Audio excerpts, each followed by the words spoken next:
Hi, my name is Brian Carlson. I'm an electrical production engineer here at Siebert Scientific. Today we're going to be talking about calibrating ISFET pH sensors. ISFET pH calibration includes CFETs, CFOXs, deep CFOXs, and float pH. These instruments are calibrated at multiple temperature points in a temperature-controlled bath. These baths are filled with natural seawater collected from the National Energy Laboratory of Hawaii and shipped to Siebert in Bellevue, Washington.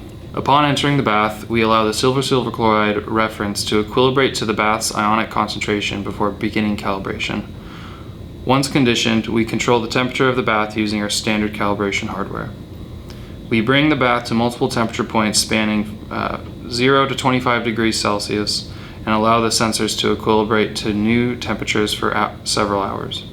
At each temperature set point, we collect water samples and the pH is determined using spectrophotometry. For deep CFOXs and float pH, which are rated to higher pressures, we conduct an additional pressure compensation calibration. This takes place over 4 temperature points, where at each temperature point, an ascending and descending pressure calibration is conducted, resulting in a set of coefficients that compensates for the ISFET response to pressure.